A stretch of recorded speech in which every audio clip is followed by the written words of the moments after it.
Hello, good day everyone. Welcome to another mathematics tutorial. So in this video, we're going to discuss about lesson 1 in Pre-Calculus Analytic Geometry. This is quarter 1, module 1. This is for grade 11 STEM students. Particularly, we're going to discuss about the conic sections and the 4 types of conic sections. So let us define first what is a conic section. A conic section is formed by the intersection of a plane with a right circular cone. The kind of curve produced is determined by the angle at which the plane intersects the surface. So as you see in the diagram here, the 4 types of conic sections, or the intersection between the plane and the right circular cone, we have here circle, ellipse, hyperbola, and the parabola. The general equation of any conic section is given by ax squared plus bxy plus cy squared plus dx plus ey plus f equals 0.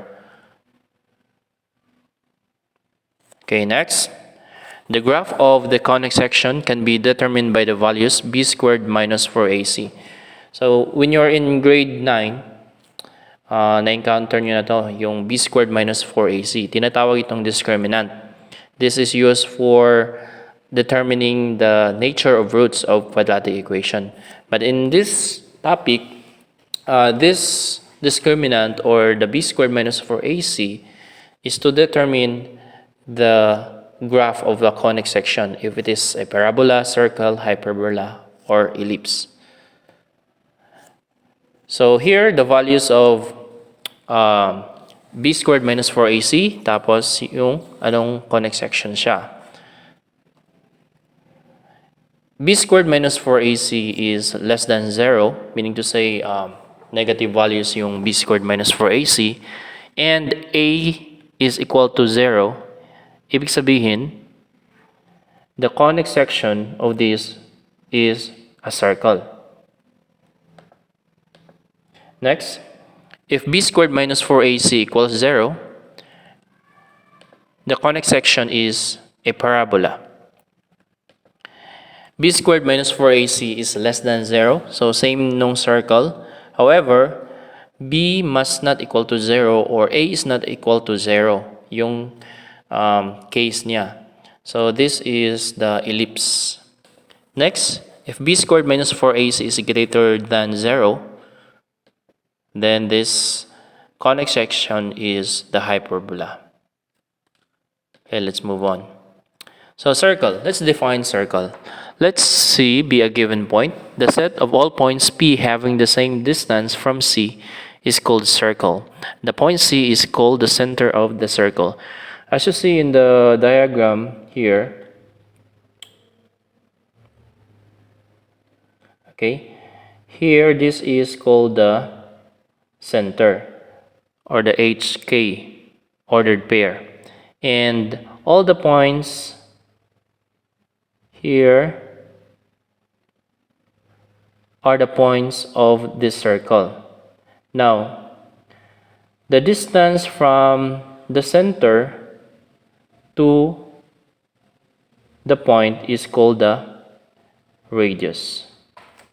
Okay, so C equals HK. So as what I've said, yung center niya is given by the ordered pair HK. And to find the value of R, or the radius, so yung R is the radius. It is the distance from the center to the point. It's given by the square root of quantity x minus h squared plus quantity y minus k squared. And it can also be simplified into, if we're going to square both equation, square natin to, so it will ma-eliminate yung radical sign. So it will give us quantity x minus h squared plus quantity y minus k squared equals r squared. The standard form, if C or the center is at the origin or 0, 0. Pag yung center natin nandito sa origin, okay? So nandito yung center, then the standard form is x squared plus y squared equals r squared. Why? Because dito sa portion na to, yung h tsaka yung k magiging 0, right? So kung magiging 0 na siya, so mawawala na to. So yung standard form, if center at 0, 0 is x squared plus y squared equals r squared. Okay, let's move on. Determine the type of conic section each equation will produce. Number 1, x squared plus y squared minus 2x minus 4y plus 1 equals 0. So as we discussed earlier, so this is the general form, no? Tapos, ito yung discriminant or yung value ng b squared minus 4ac. So you have circle, parabola, ellipse, and hyperbola. So if any of this case mag-satisfy sa equation, then we can determine what type of conic section yung given. Okay, let's have the solution. So first, we're going to determine what are the values of A, B, tsaka yung C. So here, ito yung value ng A, B, and tsaka yung C. So sa given, yung A is, since walang number yung or numerical coefficient yung x squared, so considered it is 1. Tapos yung B naman, yung B is the numerical coefficient of xy. So walang xy dito, right? So it is 0. Next, C is 1. Yung C is the numerical coefficient of y squared. So here y squared, understood na yung numerical coefficient niya is 1. So we're going to substitute this to b squared minus 4ac. So, yung b is 0 squared minus 4 times 1 times 1. So, let's simplify. 0 squared is 0 minus 4 times 1 times 1 is 4. So, 0 minus 4 will gives us negative 4.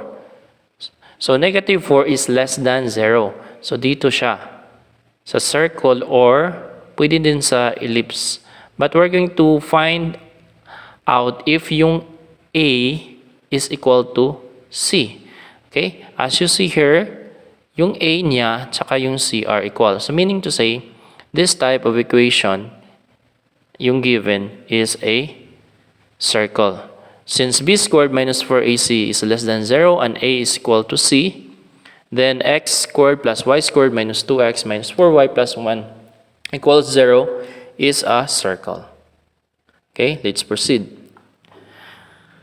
Number 2, 9x squared plus 16y squared minus 54x plus 4xy minus 64y plus 1. So let's solve this one. Let's identify the values of A, B, and C. So yung A is 9, B is 4, C equals 16. So yung A is 9, tsaka yung B naman yung may variables na xy. So we have 4.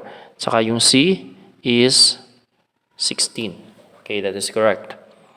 Now let's substitute this ABC to B squared minus 4AC.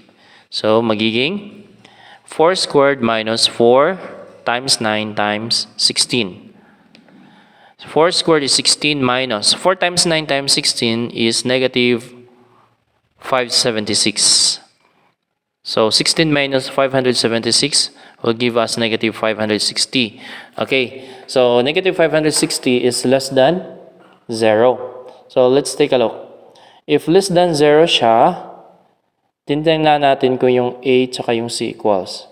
So we have A is 9, C is 16. So it is not a circle. So this type of equation is an ellipse. So let's take a look if B is not equal to 0 and A is not equal to 0. A is 9, B is 4. So meaning to say, this type of equation is an ellipse. So since B squared minus 4AC is less than 0 and B is not equal to 0 and A is not equal to 0, Then 9x squared plus 16y squared minus 54x plus 4xy minus 64 plus 1 equals 0 is an ellipse. Okay, let's proceed. Okay, number 2. Give the standard equation of the circle. Number 1, center at the origin contains 0.03. Okay, let's have the solution. Okay, since center is the origin, meaning to say the ordered pair is at 0, 0. And yung point given is 0, 3. So first, we're going to find the r or yung radius. So as what I discussed earlier, yung formula ng radius is given by r equals square root of x minus h squared plus y minus k squared. So what we're going to do is substitute lang natin yung value ng hk tsaka yung xy. So r is equal to 0 minus 0 squared plus yung y is 3 minus 0 squared. So let's proceed. Now 0 minus 0 squared is 0. So wala na to. Cancel out. Plus 3 minus 0, this will give us 9. So r is equal to square root of 9. So square root of 9 is 3. Meaning to say, yung radius natin is 3. Since we have now the value of center 0, 0 and radius is 3, we can now substitute to the standard form. So we have, this is the standard form of the circle if the center is at the origin, right? So x squared plus y squared equals r squared. So papalitan lang natin yung r ng 3. So it will gives us x squared plus y squared. So yung r here is 3. So 3 squared will give us 9. So this is the final answer. X squared plus y squared equals 9. Give the standard equation of the circle. Given the circle at the right. So this is the given. So yung given is ang graph. So makikita natin sa graph, no, yung center is at 1, negative 1. So this is ordered by 1. Let's erase this one. This is 1, negative 1. Okay? Tapos, if we're going to find the value of r, we cannot find the value of r since, okay, the endpoints, no, hindi natin siya mabibilang, right? So, yung endpoints niya, kikita nyo. So, yung gagamitin natin, gagamit tayo ng Pythagorean theorem. So, para makuha natin yung radius, okay, this one. So center given is 1, negative 1. So we're going to find the radius using the Pythagorean theorem. So I drew here from the center to this point. So pagbilangin natin yan, that is 2 units. Okay? So pag gamitin natin yung Pythagorean theorem given by c squared equals a squared plus b squared, yung a natin is 2. So, galing dito, sa point na to, papunta rito is 2 units. So, mean to say, yung b natin is also 2 squared. So, para makuha yun natin yung c, so, c is equal to square root of 2 squared plus 2 squared. So, that's what happened here.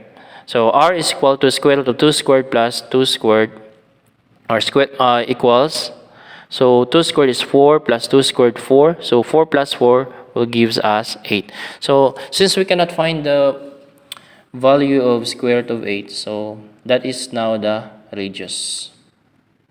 Okay?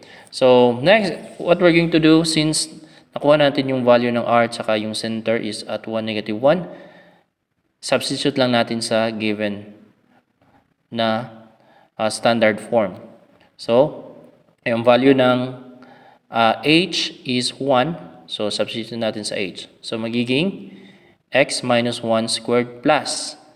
Yung k naman is negative 1. So, napansin nyo, negative 1. Tapos minus. Since minus to, tapos negative, Negative times negative is positive, so magiging plus. Okay? So y plus 1 squared equals, substitute yung value ng r, square root of 8, tapos squared. Now, let us simplify. So, pag simplify nito, quantity x minus 1 squared plus quantity y plus 1 squared equals square root of 8 squared is 8. So, this is now the standard equation of the circle. Okay, this is correct. Okay, let's have number 2. Center is at negative 2, negative 3, tangent to y-axis. Okay, so sa given circle here, yung center is at negative 2, negative 3. Tama. Tapos, tangent to y-axis, meaning to say, yung circle touches the the y-axis rather. So, solution. Center is at negative 2, negative 3. So, madali lang natin makuha yung radius. Paano? So, from the center, magbibilang ka ng ilang units papunta sa y-axis. So there are 1, 2. So, 2 units. Meaning to say, yung r or yung radius is 2. So, we can now substitute this to the standard form. Quantity x minus 8 squared plus y minus k squared equals r squared. Notice that yung h is negative. So, pag negative yan, since minus yung operation natin, magiging x plus 2 squared. Yung k naman is negative, so magiging y plus 3 squared equals, substitute the value of r, 2 squared. So the final answer is x plus 2 squared plus quantity y plus 3 squared equals 4. So this is the equation of the circle. Okay, next, identify the center and radius of the circle with a given equation and sketch the graph. Number 1, x squared plus y squared plus 8y equals 33. Okay, let's have the solution. X minus 8 squared plus y minus k squared equals r squared. So we're going to identify yung center. Center is given by hk. Tapos yung radius naman na r. So this is the standard form. Okay? So given the equation, ang gagawin natin is i-group natin yung mga same variables. So, x squared, since walang ibang x here, so x squared lang plus, so yung y squared plus 8y, i-group natin as 1 equals 33. Now, we're going to make this y squared plus 8y into a perfect square trinomial. Perfect square trinomial. So, when you're in grade 9, na-take up nyo to, right? Yung perfect square trinomial. So, magiging x minus 0 squared. Since yung x squared expanded into x minus 0 squared kasi 0 yung value ng h. So, plus y squared plus 8y. So, saan nanggaling yung 16? So, yung 16 nanggaling siya sa... Okay, let me erase this one muna.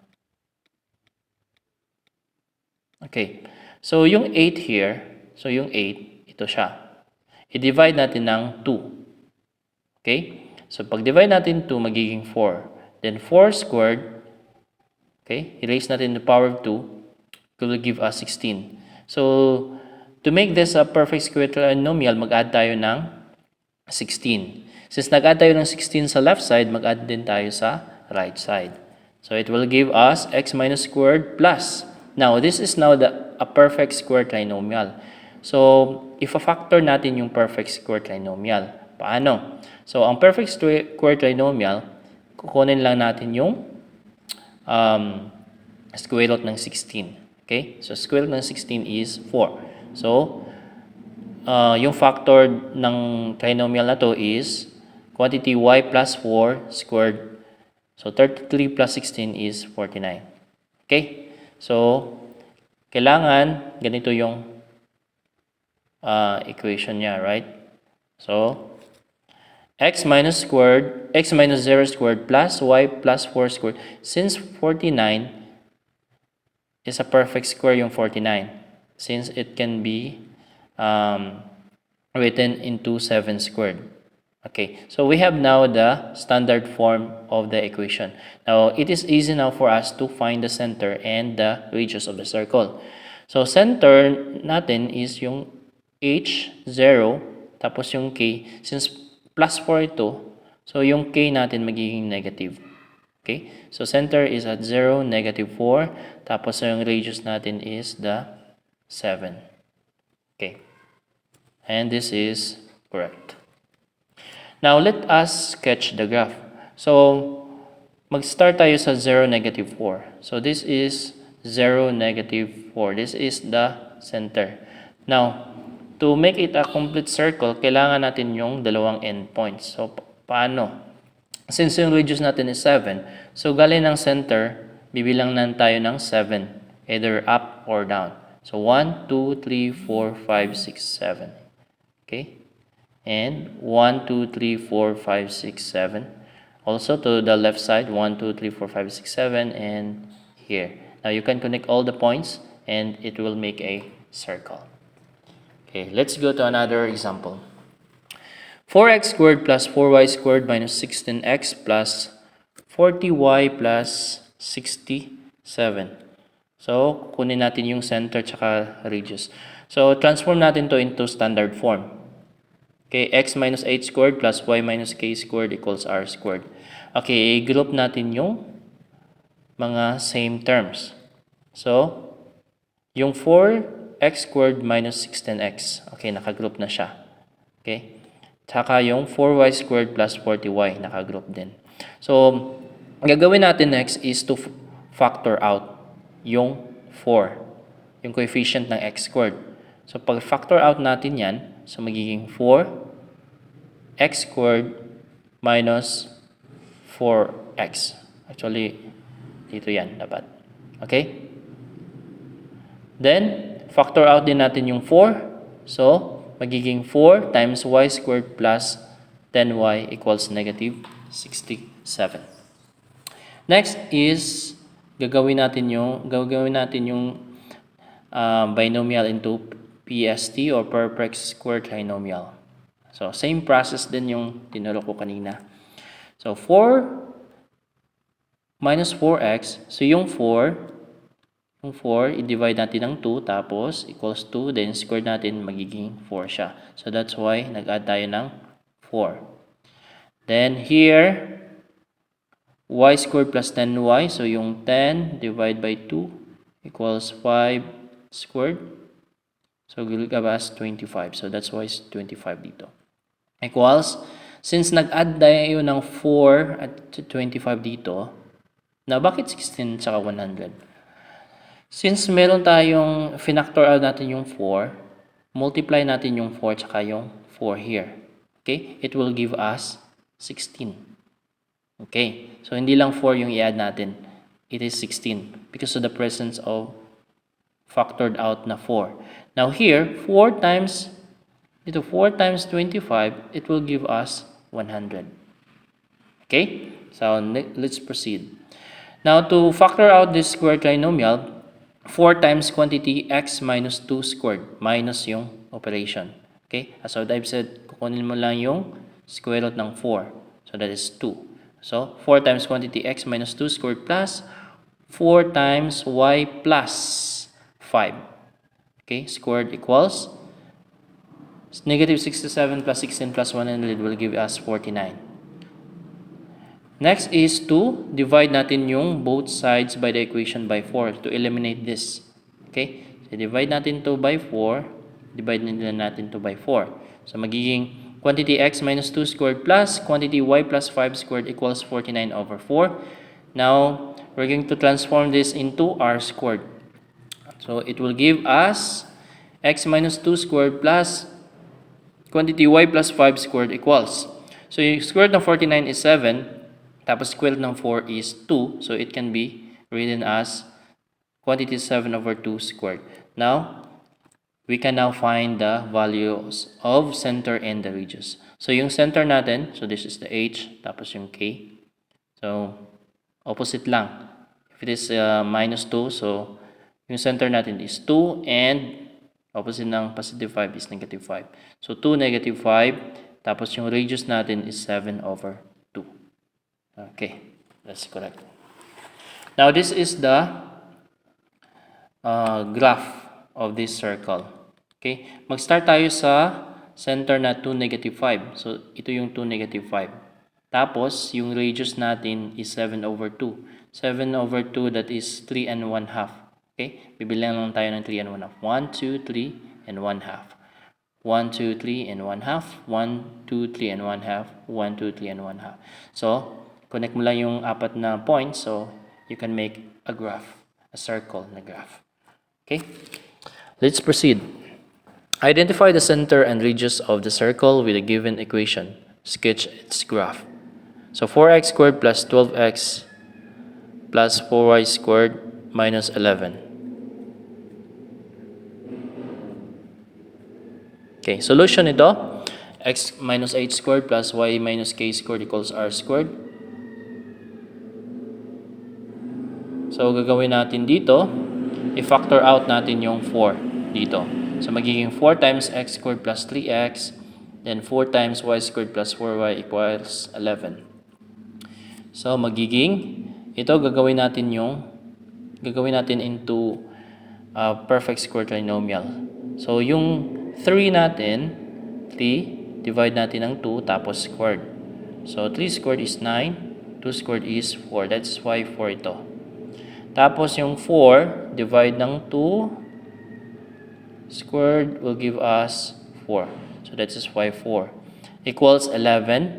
Since nag-add tayo ng 9 over 4 and 4, so, gagawin natin dito, since may factor out tayo na 4, multiply natin sa 9 over 4.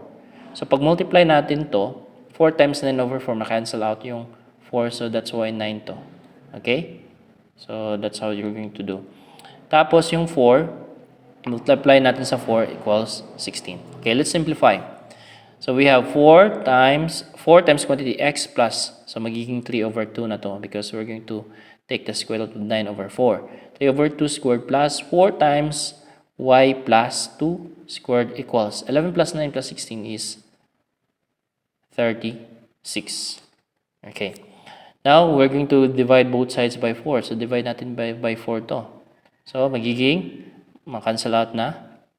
So, x times, quantity x plus 3 over 2 squared plus quantity y plus 2 squared equals 36 over 4. Okay, let's rewrite the radius into r squared. So, it will become x plus 3 over 2 squared plus y plus 2 squared equals 3 squared. So, we can then find the center. Center is at negative 3 over 2 tapos negative 2. And radius naman niya is 3. Okay, this is correct. So, how to sketch the graph, mag-start tayo sa center. Negative 3 over 2. So, meaning you see 1 and 1, negative 1 and 1 half. So, negative 1 and 1 half tapos negative 2. And the radius is 3. Bibilang tayo ng 3 units. 1, 2, 3. Here. 1, 2, 3. Here. Here. And here. So, connect mo lang yung apat na points. No? You have now your graph. Okay, let's proceed to another example. What is the equation of a circle having a diameter with endpoints at points A, 4, 5, and B, negative 2, 3, and sketch the graph? I think this is the last example na. So, thank you for listening. Okay, we have the solution. Solve for the center by midpoint formula. Since walang center na given and points lang, kailangan natin isolve yung center using the midpoint formula. Okay? So, midpoint formula. So, ang midpoint formula is given by x sub 1 plus x sub 2 over 2, y sub 1 plus y sub 2 equal over 2. So, yung x sub 1 natin is 4. Ito yung x sub 1. Dito sa y sub 1. X sub 1. X sub 2 na to. And y sub 2. Okay? So, 4 plus negative 2 over 2. Then, 5 plus 3. So, the center is at c equals to 1, 4. So, meron na tayong center. Now, kailangan natin yung radius. Okay. solve for the radius. So gagamit tayo ng formula ng radius. So r is equal to quantity 4 minus 1 squared plus 5 minus 4 squared. So yung formula ng radius given by x minus h, okay, squared plus y minus k squared. Okay, yun yung formula niya. So it will gives us 4 minus 1 is 3, then 5 minus 4 is 1. Let's simplify. So 3 squared is 9 plus 1, so it will give us 10. So this is your radius. Since wala yung no whole number, it will give us the square root of 10. Okay, so we can now have the standard form. Quantity x minus 1, since yung center is at 1, 4, x minus 1 squared plus y minus 4 squared equals. So, bakit naging 10 to? Because if you're going to square 10, it will give us square root of 10 squared is 10. So, this is the standard form. Now, let's have the graph. So, start tayo sa center na 1, tsaka yung 4. Tapos, yung dalawang endpoints naman here, tsaka here. Okay? Then, connect the points. So, we have a circle. Okay, that's all about the lesson 1, about the circle. So, if you have some questions, class, or comments about this video, you can leave your comment in the comment section below. So, thank you so much for listening. So, nakakapagod. Marami tayong na-discuss today. I hope na marami din kayong natutunan. Thank you for listening, and don't forget to subscribe and click the notification button para sa next videos natin. So, kung meron kayong mga video na or mga questions in your mind right now or for your next topic, you can comment me so we can make a tutorial on that one. So, thank you so much everyone, and have a good day.